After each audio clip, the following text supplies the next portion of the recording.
Anyway, let me just rehearse a little bit where we got to yesterday. It was basically the whole lecture was developing from scratch the first version of intuitionistic type theory, which was consistent, predicative. The 1972 version of type theory, as some people call it, the Spartan version. This is typically what you see in papers about intuitionistic type theory. It's somehow a manageable theory to do meta theory about. There is, of course, a gap between this theory and the sort of thing you are confronted with when you interact with a proof assistant such as Agda or Coq or Lean or etc. Just to repeat some importance of this is that I was trying to tell you that it's in some sense an inevitable theory as soon as you think of propositions as types and you want the base type. All these, the types that you get from the propositions are all finite. So in order to have an infinite type, you add the type of natural numbers. You still haven't got any dependent types. In order to get dependent types, you introduce the universe. The role of the universe is to be able to define types by the elimination rules. When you define types by elimination rules, you call it large elimination as well. And formally you achieve this by using the universe. So one should really note that the universe has an extremely much more basic role in this theory than it has in classical set theory. And you even use it in order to define identity. You need it for the interpretation of Heiting arithmetic, for example.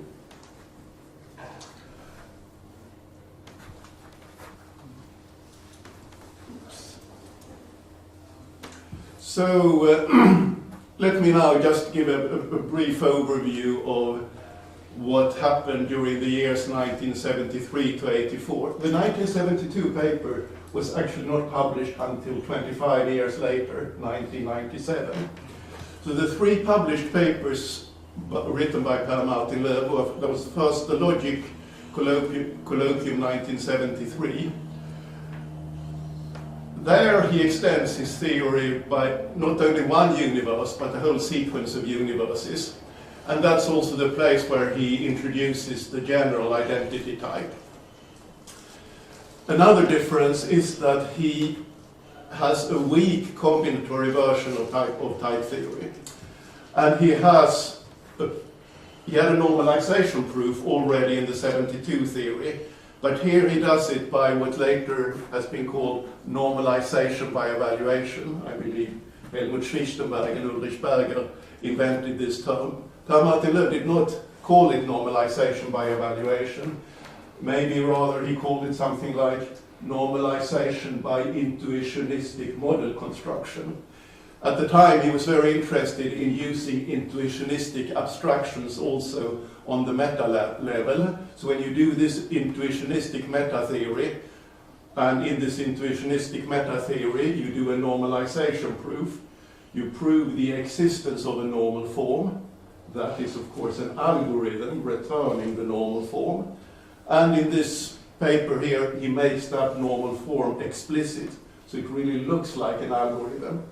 It's easier to do normalization by evaluation for a weak combinatory version than for the stronger version with beta and eta conversion. So that was later a contribution of Helmut Schlichtenberg and Ulrich Berger, where they did it for the simply typed lambda calculus, and it was later on Per Martin Löf has considered it as well for intuitionistic type theory.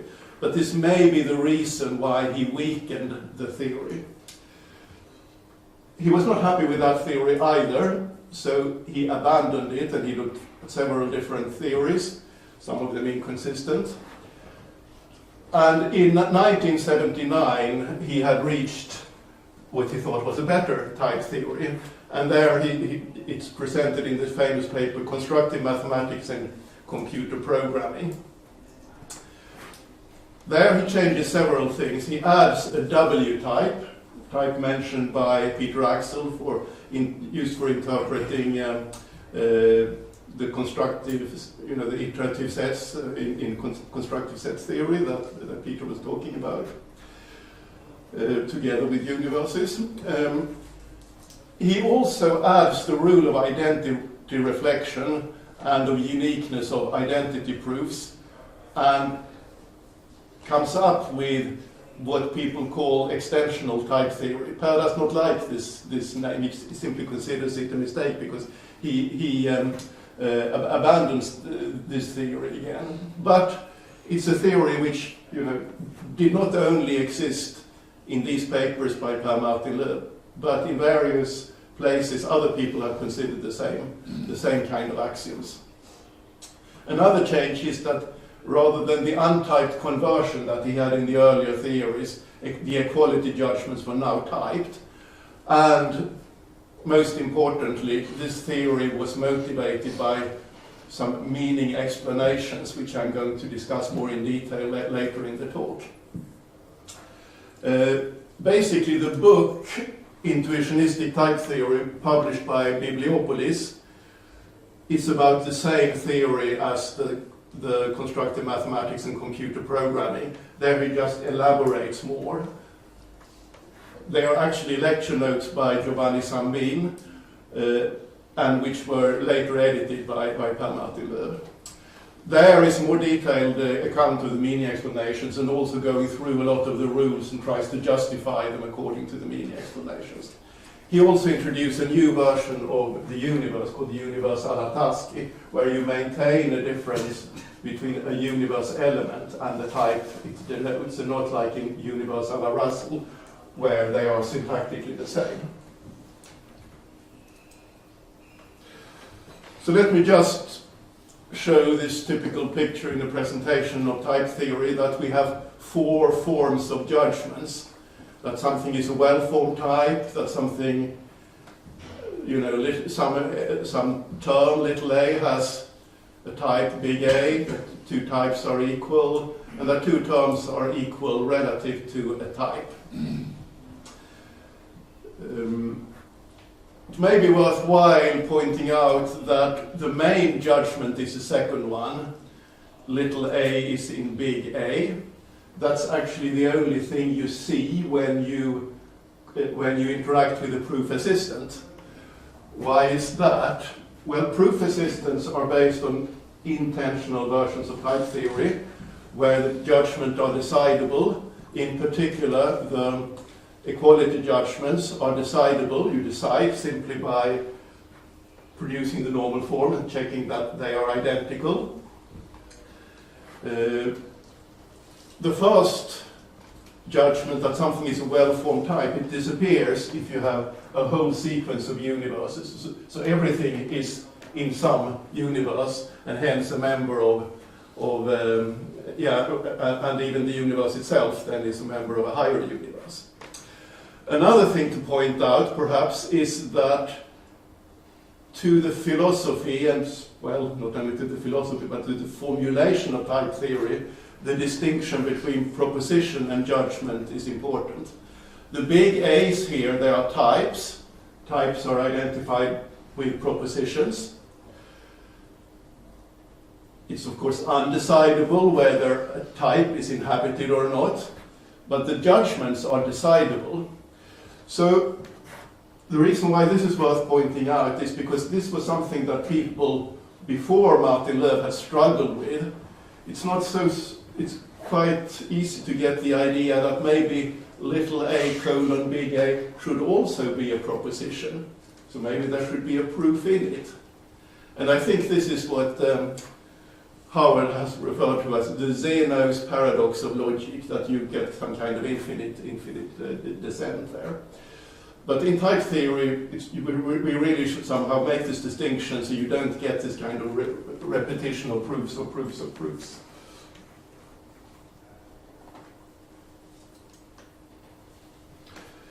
So when you start presenting type theory, you start by having some general rules, some rules which are completely independent on what types you have in your system. It's just a somehow infrastructure of dependent type theory that you need to have in place.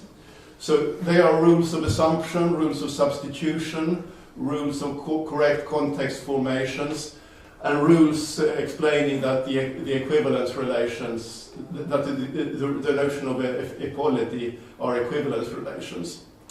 And of particular interest is the rule of type equality. It's saying that if two types are equal, then they have the same elements. So when you compute the type, so this is of course very, very important, that in type theory, types are computed. They are somehow programs that classify other programs. This is the central feature.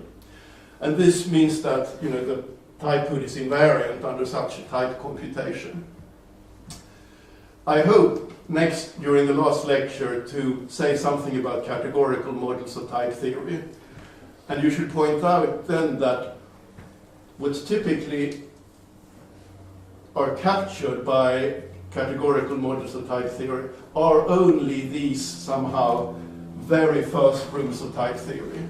It's of course quite amazing that this seems so simple and straightforward in some sense. There still has been such a lot of discussion as to the right categorical structure for interpreting these rules. So once you have that infrastructure in place, you formalize the rules for the different type formers, and they always come in four kinds of rules. Formation rules, saying when you get a good type by the new type former. Introduction rules, talking about the good elements of the type former. Elimination rules, that talk about how you use the elements of that type former. And equality rules, how you simplify elements or proofs in those type formers. So for example, for the pi type, we may both have beta and eta conversion, although eta was not in Martin Löw 1972. You should also remember that you really need to express explicitly that all the constructs are preserve the equality. So if A is equal to A prime and B is equal to B prime, then pi AB is equal to pi A prime B prime, etc.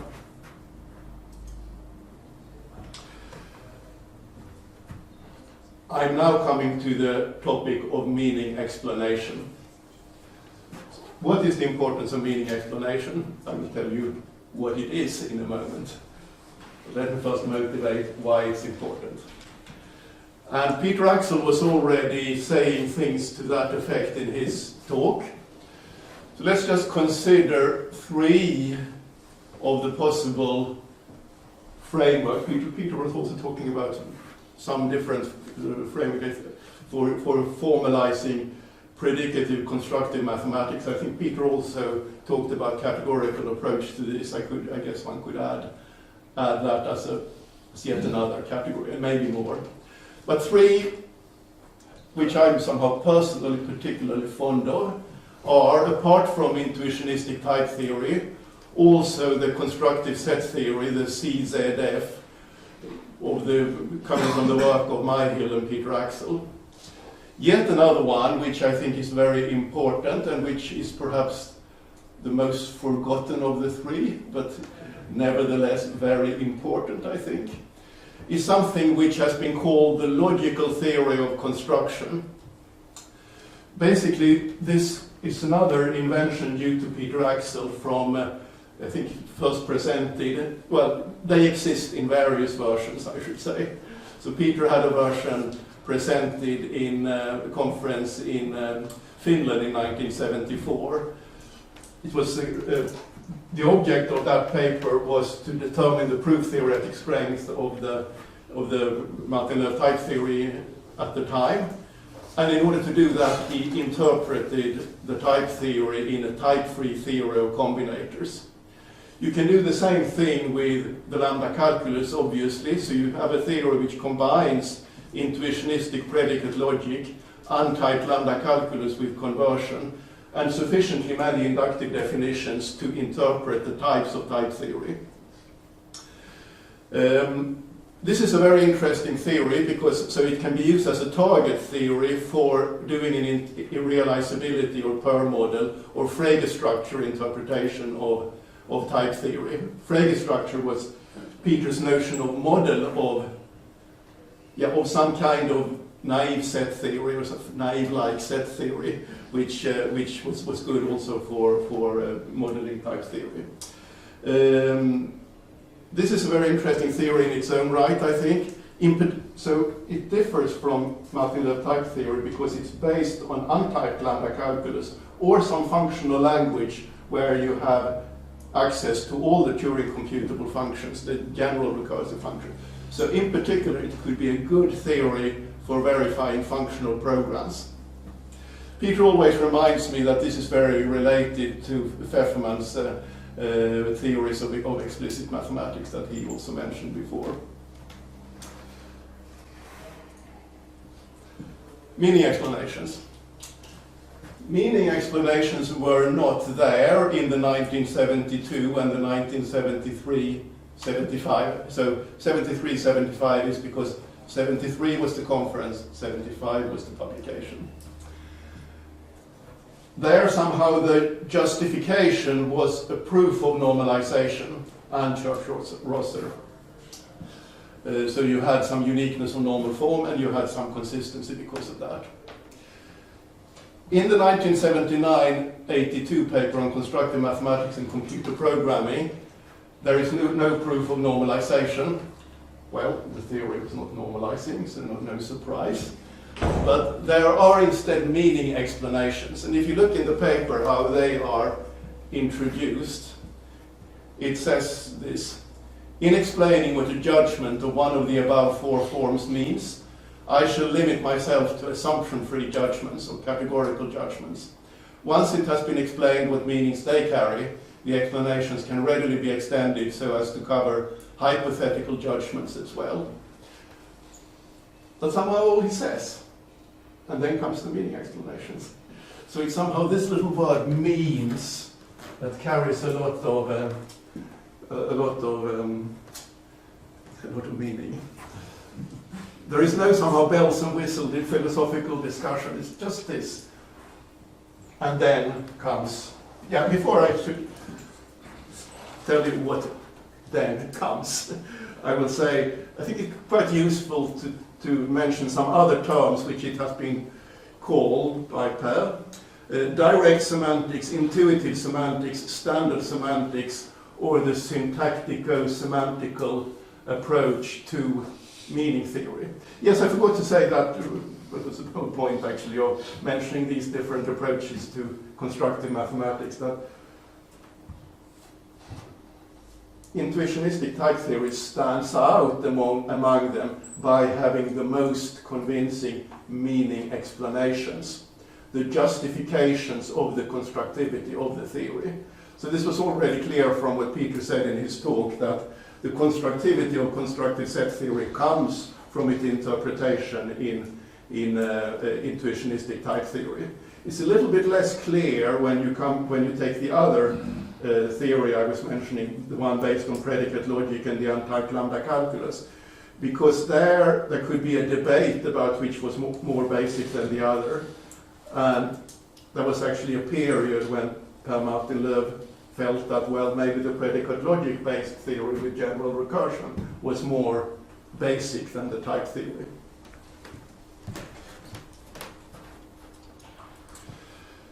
Oops, sorry. Yeah, that was this. Okay, so after this sentence, now we shall explain what it means. Then he introduces the expressions of type theory. So, for presentation purposes, I will only consider a fragment of the already Spartan type theory. I will only look at the pi types, the natural number types, and the universe types and their elements. So he says, what are the expressions of that theory? Well, we form zero, successor, lambda, natural number, pi types, which are expressions among others, although they are types. Universe, we have the recursion combinator, and we have the application. And you see that all the expressions on the first line, they are called canonical. So I introduce a special variable, a special notation, I let them be ranged over by V. They are the canonical expressions. You see that is exactly the same as in the first line of the expressions. What is remarkable here is that successor of A is canonical even if A is not canonical. So successor of 7 plus 3 is canonical even though 7 plus 3 is non-canonical. 7 plus 3 could of course be defined by the recursion combinator. The reason for this is because he considers lambda as a canonical operation, a canonical expression. Everything beginning with a lambda and everything beginning with a pi is also a canonical expression. So there is some kind of systematic thing going on here that Yes, another thing which I should say is that these are all closed expressions. So the notion of canonical expression is a property of closed expressions. And since you don't consider canonical expressions with free variables, just without free variables. That's what comes next. What comes after that is now I'm going to explain how they are going to be computed. And the first thing we say is that a canonical form has itself as value.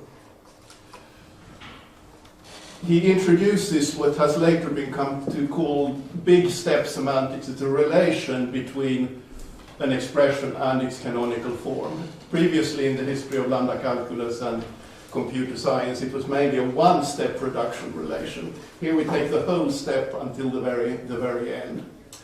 If you do that, then the beta reduction rule looks like this.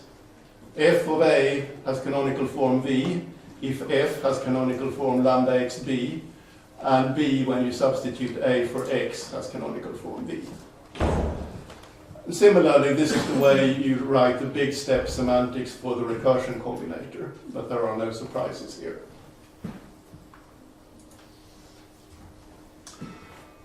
Okay, so now we're done with that. We have explained the language, we explained how expressions compute. Now we're going to explain the meaning of the judgments.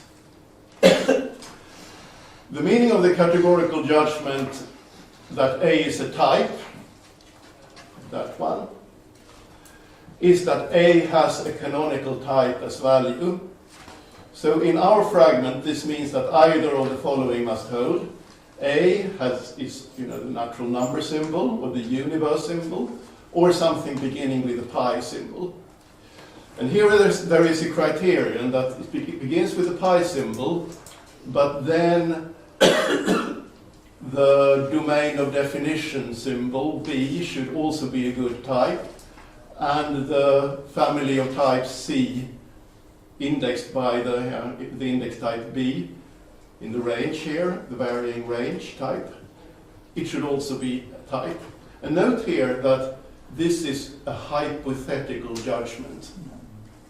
So you actually define the meaning of the categorical judgment in terms of the hypothetical judgment.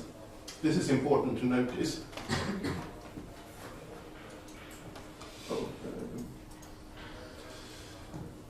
He goes on, meaning of the two types are equal, and it's the same story here, that either they have to compute to the same normal form n, or to both to u, or to pi, and then the arguments, the type arguments to pi must be equal. So actually, a little bit to my surprise when I reread the paper, well, not this time, but on an earlier occasion, is that that's actually not the meaning explanation here. But he has an extensional notion of type equality in the paper. He says that two canonical types A, B are equal if a canonical object of type A is also a canonical object of type B, and moreover, equal canonical objects of type A are also equal canonical objects of type B. This would not be the case if it's a small type and you consider the meaning inside the universe. And I really question whether this is a good idea. I would prefer myself to remove this and just say that it's just just this. But I'm here in today and last time very much trying to kind of give a survey of what I consider to be the main ideas of pair. So I want to show this. The last lecture will be a little bit like after pair, what happened to type theory after, some sense after pair lost complete control of it.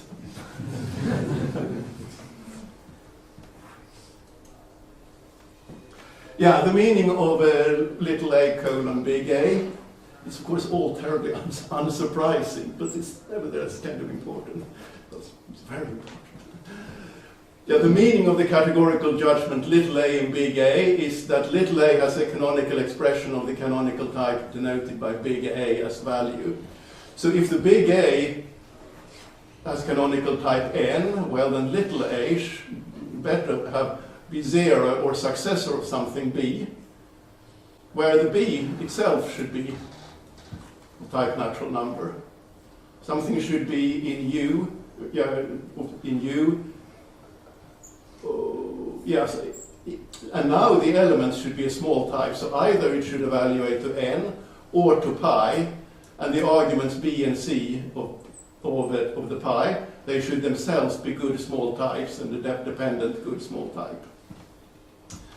Or a should compute to pi x b c, and little a should compute to lambda something, and then the body of the lambda should fit with the range, the varying range type big C.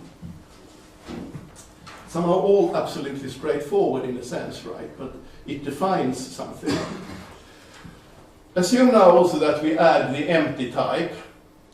Then there is no constructor of the empty type, so there will be no clause which could justify a judgment little a colon big A if big A computes to the empty type. So we cannot have little a in the empty type. And this Martin Löw calls simple-minded consistency in the Bibliopolis book. So he rather says that, well, assume now that we make a derivation in intuitionistic type theory and we find such an element. Well, then we must have made a mistake in formulating the rules. So we have to go back and see where was the mistake. This sort of says that these things are, of course, prior and more important than the inference rules themselves.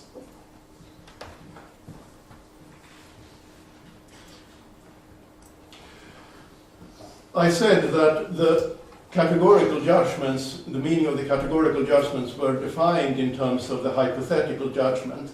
So we better say what the hypothetical judgments, what the meaning of them are. And it's also very unsurprising. Let's take this one for example. Little c is in big C under the assumption that little y is in big B. Well, then we have to check that the categorical judgment obtained by substituting an element little b in big B in the term and in the type yields a valid.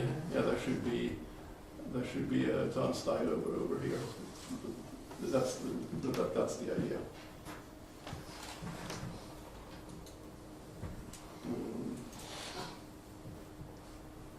Yeah, of course, hypothetical judgments in general can have several assumptions, so you would have to explain that too. Then you need to go through all the inference rules of type theory and show that they preserve the meaning of the judgments. That's what's being done in the book by Intuitionistic type theory, for many of them at least. The world consists of 4 kinds of people. There are those who never heard about the meaning explanations. None of you are any longer in this crowd. There are those who think that they are absolutely vacuous. They have said nothing. And to this, Martin Löw has responded, that's just how it should be. The meaning explanations convey the standard semantics. That should come as no surprise. There is the third category, says that the meaning explanations are just right. The fourth category says that they are not enough, and I will come to the reason why they may not be enough and that discussion. Peter, Yeah. isn't there a fifth category as well? Which one is that? That it's just realizability explained in words? That's the fourth category. Okay. That's the fourth category. Yeah, that's the fourth category. I actually looked up Wikipedia, and yeah, I will come to that a little bit later. Which, yeah, there wasn't a meaning explanation, but there was BHK, and which makes no distinction between BHK and the realizability interpretation. What I think is quite important is that Martin Löf doesn't actually talk about some well-foundedness criterion, but it's quite clear that he means that. I mean, the meaning explanations don't explicitly forbid successor of successor of successor of successor ad infinitum to be a natural number. So there is some kind of tacit assumption that this process should stop.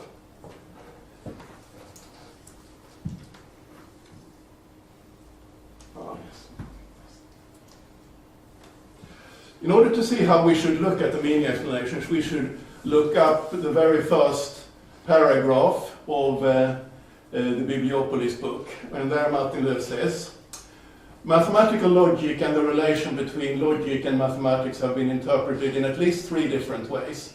1. Mathematical logic as symbolic logic, or logic using mathematical symbolism. 2. Mathematical logic as foundations or philosophy of mathematics. 3. Mathematical logic as logic studied by mathematical methods, as a branch of mathematics. Then he says, we shall here mainly be interested in mathematical logic in the second sense. What we shall do is also mathematical logic in the first sense, but certainly not in the third. So the third is, the fourth category of people. 2 is the kind of third category of people, etc.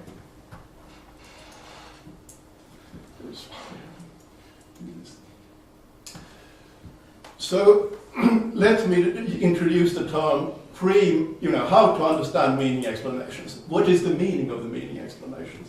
Well, there is the pre-mathematical view, where mathematical logic as foundations of mathematics.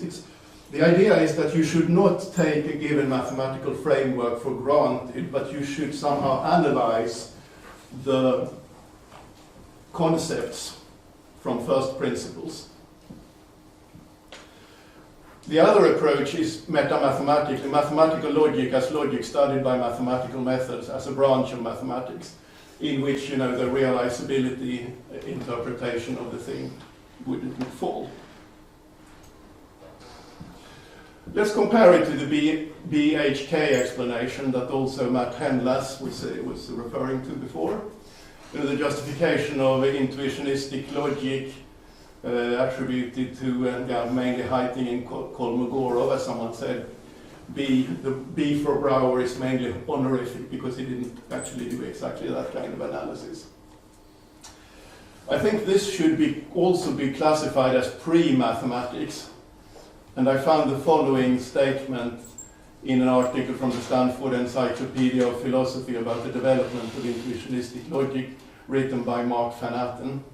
For the moment, we note that the BHK interpretation or proof interpretation is not an interpretation in this mathematical sense, but it is rather a meaning explanation. So it's a meaning explanation on the same front, as Martin Löf's meaning explanations. The two are very related, but the difference is that Martin Löf meaning explanations make BHK more precise by introducing formal proof objects, referring to canonical proofs and formal computation rules. It's also more general because it extends the idea not only to the proofs of the usual logical constants, but of constructive mathematical objects in general. So in Matt Hendlas' talk yesterday, he was talking about some kind of predicative notion of constructive object that would be used in his approach to constructive analysis. So here is a possible answer to what one could think, and I will discuss that quite a bit more because it has to do with inductive definitions. But again, both are pre-mathematical. I find it in a sense an attitude that I find difficult to have any sympathy for is someone who somehow believes in BHK but doesn't believe in multi-level meaning explanation because they are somehow better, they're later, 50 years later.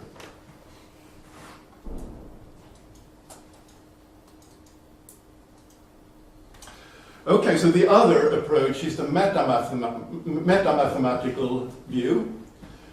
And I thought, just to somehow ram the point home very well, I thought I'd quote Kleene. Meta-mathematics is the study of mathematics itself using mathematical methods. This study produces meta-theories, which are mathematical theories about other mathematical theories. Emphasis on meta-mathematics and perhaps the creation of the term itself owes itself to David Hilbert's attempt to secure the foundations of mathematics in the early part of the 20th century. Meta-mathematics provides a rigorous mathematical technique for investigating a great variety of foundational problems for mathematics and logic.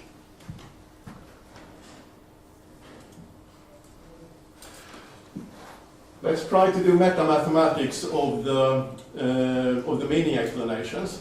They are already quite formal, so just continue to be formal. Now we come to a problem. It's very tempting to try to interpret them as clauses of an inductive definition. They have this character of if something holds, then something holds. Typical of an inductive definition. But of course we saw that categorical judgments were defined in terms of hypothetical judgments, and hypothetical judgments were defined in terms of categorical judgments. If we eliminate the meaning of the categorical or the hypothetical judgments and insert those explanations into the clauses, into the clauses for the categorical judgment, we see that we have negative occurrences because we explain the assumption of a hypothetical judgment by the same matter. So this is worrying, but it's not so worrying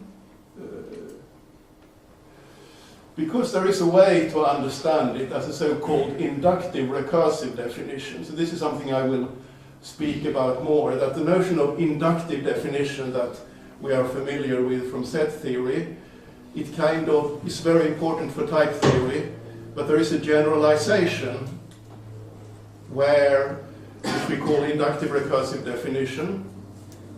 The point about inductive-recursive definition is that you can generate, at the same time as you generate a set inductively, you define a function out of it, maybe a type value function, and then the criteria for your inductive clauses can refer to the things which were computed recursively. Here I mean inductively in the sense of inductively defined set, and recursively in the sense of a function defined by recursion or induction on the way those elements were generated. So in this case, the way we build the model is that we generate the correct, possibly equal types inductively, while simultaneously defining recursively what it means to be equal objects in them. This will take away the negative occurrence, or the negative occurrence will be somehow tamed, because that will now be a clause of the recursive definition where it will not be but will be harmful, because you are already. Maybe I should just go back to that picture.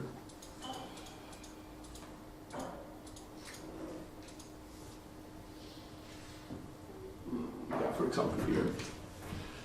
So here, this will be an inductive clause for generating good types. it refers to a negative occurrence of what is a term or an object of that index type. But we know, because A here is now inductively generated, assuming that we already have inductively generated B and C as correct types, then we can recursively say what is the correct element of the type B. So we have already got access to that when we do this, and similarly of this. So the negative occurrence has been tamed, and this is the character of induction recursion. Oh, yeah.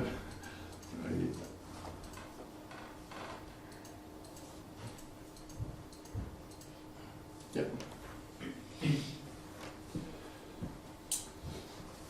So this is also sometimes when you generate equal types and equal elements. This is the basis for doing so-called PER models, which is another when you generate partial equivalence relation representing equal types and equal terms. Inductive recursive definitions were somehow used informally without much comments in Pell's early paper on normalization and in the paper on meaning explanations. In the meaning explanation paper, somehow it's a feature, it's not a bug. You don't want to mention induction recursion there. In the other one, maybe one should say that Pell probably had some kind of feeling that they were good constructive methods, but there is no comment about it. So Peter Axel explained how to give set theoretic meaning to the inductive recursive definitions that were needed to interpret type theory in this paper about Frege structures that I mentioned before. A different method was given by Stuart Allen, one of the Constable students in Cornell, in a paper called A Non-Type Theoretic Semantics for Type Theoretic Language.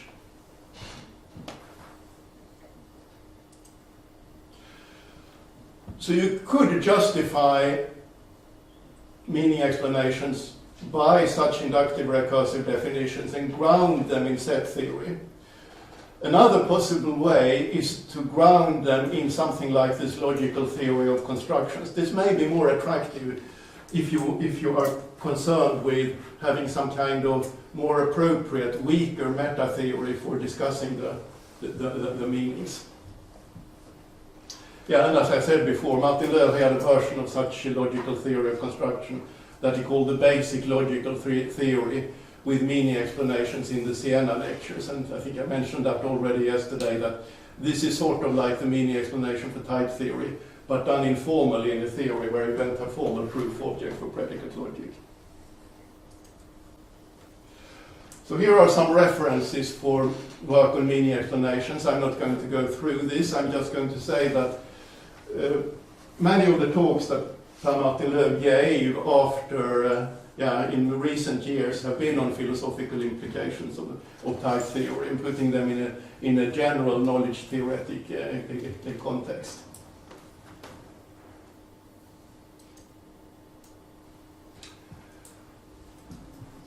The next thing I want to speak about is the role of inductive definitions in type theory.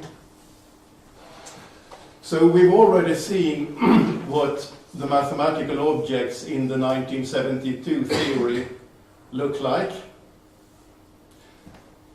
Yeah, so actually here I'm mentioning something which I think I haven't actually spoken about the W types yet, but I rearranged the slides a little bit. But yeah, anyway, doesn't matter. What is a constructive mathematical object in general?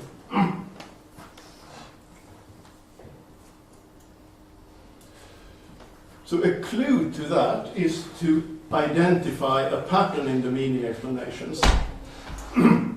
Each clause in the meaning explanation for what is a correct type has the form that the type, big A, should have canonical form beginning with a type constructor.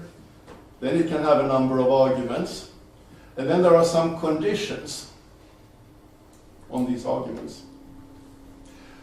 Each clause for correct what is correct element of an appropriate type, has the form that the type should be canonical, beginning with the type constructor big C. The term should have a canonical form beginning with a term constructor little c, where C is a term constructor matching big C. So for example, if this is natural number, this should be 0 or successor. If this is pi, this should be lambda, etc. The question of these furthermores is a question that has interested me, and which there is quite a bit to say about that. But basically what we should have here is something which maintains the well-foundedness of these definitions. The way to think about the objects in Martin-Löf type theory, well, it's the syntactico-semantical approach, so they are expressions.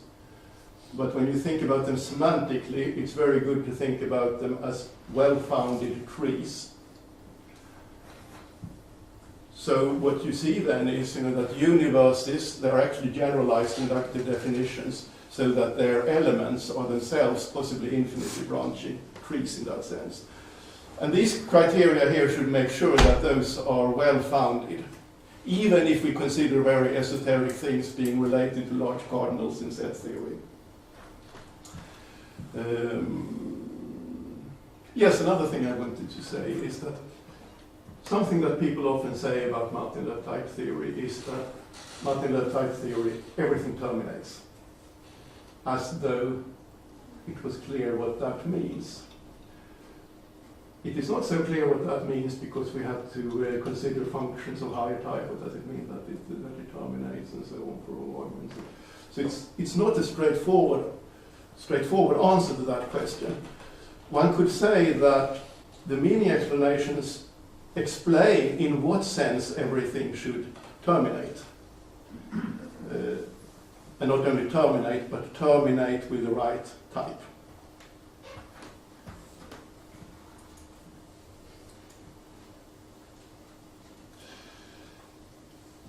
So this is somehow the basis for, this is somehow related to inductive definitions. These kind of clauses here suggest that what's going on is an inductive definition. For each particular type former, the elements may be given by an inductive definition. The whole thing should perhaps be an inductive-recursive definition. But if you localize to a certain type former, like the natural numbers, its elements should be given by an inductive definitions. So it suggests something about the whole theory fundamentally being about inductive definitions. It's a theory which takes inductive definition as a primitive notion, not needing explanation in terms of other notions. And this is somehow a main difference between the 1972 theory, where there are the only inductive type is the natural numbers. The only induction principle is the n elimination rule. This says that somehow, in the spirit of type theory, not to reduce everything that you can reduce in such a way to natural number induction, but you should introduce your own appropriate inductive definitions which are appropriate for your purpose. There is another thing which suggests that Martin-Löf, from the very beginning, thought of type theory as a theory of inductive definitions.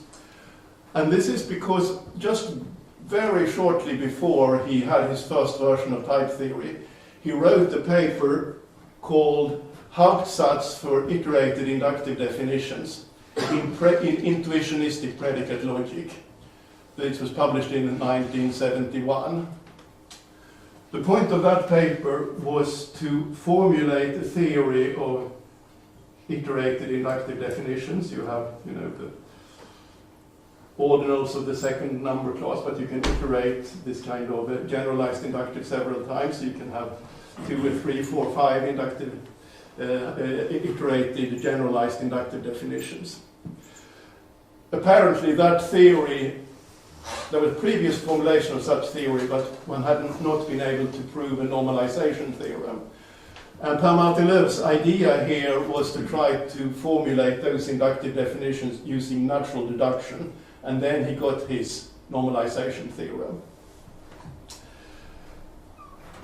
Next time I will speak a little bit about what he meant by a generalized inductive definition in predicate logic more in general, but here, for the time being, I will only show the examples he had. He actually only has two examples. The natural number predicate and the identity relation. So you see the identity relation as inductively generated by the reflexivity rule. It's the least reflexive relation. It was not in his paper something which is good when we discuss identity and type theory. One could, of course, for each term A, one could introduce the predicate to be identical to A, just by saying that the only way we can generate such an element, such an instance of this predicate, is to put A itself there. He also has a way, given the introduction rule for such an inductive definition, generates the elimination rules. From the natural numbers you get exactly the rule of induction in predicate logic. For the identity relation, when it is defined as the least reflexive relation, you get the following rule. You say that if we know that x and x prime are identical, it's enough if we check, we want to prove a property C, which also depends on x and x prime. We only need to check C when we have identified x and x prime. He also points out that from this rule we can derive the ordinary rule of identity elimination in predicate logic. However, if we take the identical to A predicate, then the rule becomes exactly the rule of identity elimination in predicate logic.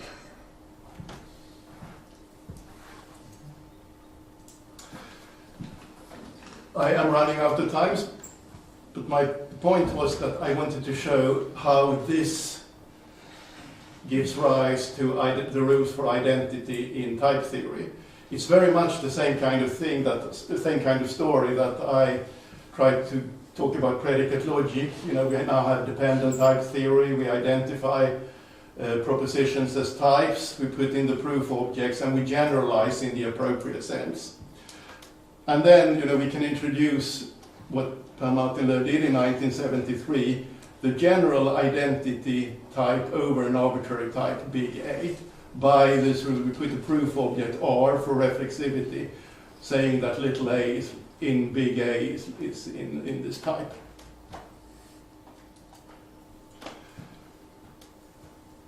The elimination rule that Per had was inspired by taking the type theoretic version of the predicate logic rule formalizing the least reflexive relation. But that is a more cumbersome and less powerful rule actually than the one which takes the identical to A principle. And this was discovered by Christine Paulin in her work on the calculus of inductive constructions with Thierry. And this is the identity elimination rule, which somehow naturally generalizes the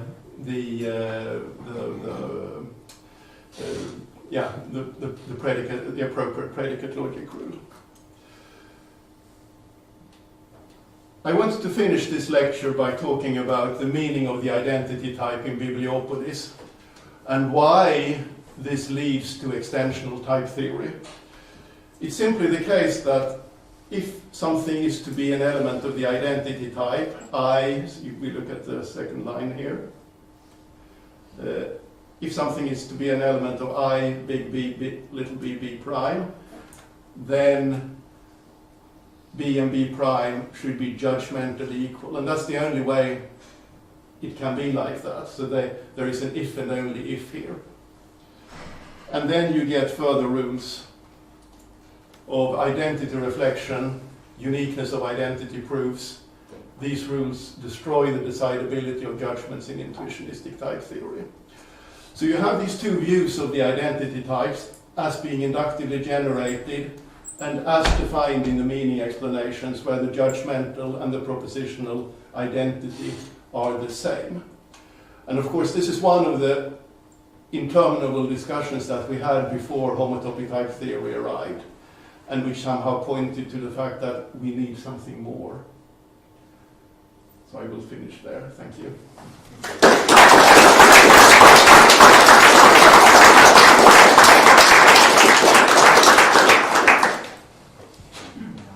Couple of short questions.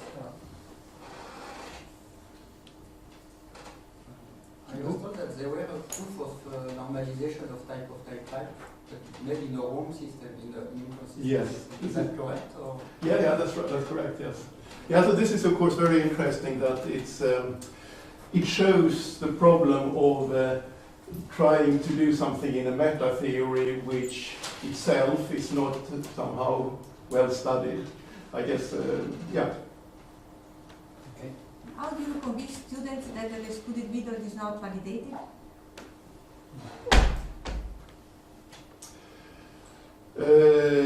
Well, I mean, it's the same way as in BHK interpretation. I mean, so it doesn't follow from the meaning explanation, right? Because you cannot justify it. But it is of course consistent with it, you know. Yeah, but I just want. Yeah, no, I'm not sure I have a better answer to that than sort of meta-theoretic reasons that you can. In that case, you could decide if you have a Turing machine, you code a Turing machine, and so on, right? But no, I don't think there is any better way to refute it. Right? It's not justified, but it's not refuted either, more than indirectly like that. Okay, let's move on to the next one to speak again.